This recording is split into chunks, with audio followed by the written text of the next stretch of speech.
So it's really interesting. We go through the same process where we send out the 400 question list to a potential third party supplier, and they answer that question. And we may not get back around to them again for a year. Yeah. And lots of stuff changes in that year, right? That's right. They fill that document out. It's a point in time document. And this may not be the correct people to fill that document out. It comes across their desk, oh, I've got to fill it out. Okay, fine.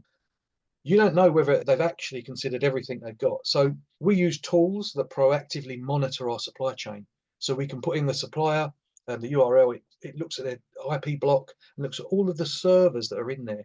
And it looks at their security posture, whether there's missing patches, whether there's open ports open on the servers. And just by doing that alone, we can understand their security posture, whether they're going to be vulnerable to attack, whether they've got their email configured correctly. So Hmm. whether DMARC's configured and whether their email can be spoofed, we can see immediately, which then Hmm. poses a risk to us. Of course. You think about any supplier, if you look on their webpage, any of your viewers have got suppliers, go to the webpage of a supplier and then look at the bottom, it says partners, and it may have their own logo on there.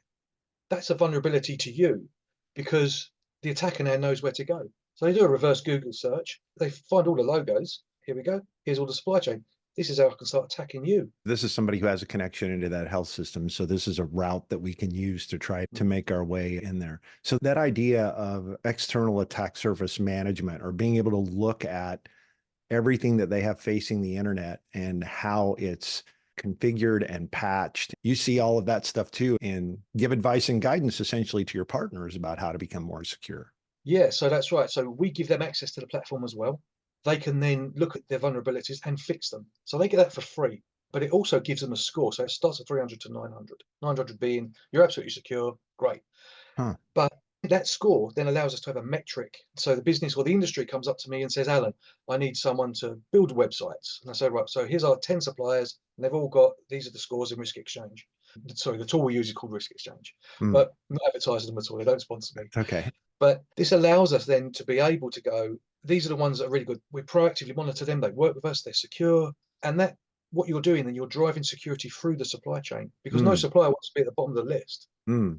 And they all want to be at the top. So they'll use this free tool that Yeah. they've got, which would have cost them hundreds or thousands, and they'll get better scores and then it will drive them work. We've seen it time And, and time again. It works great.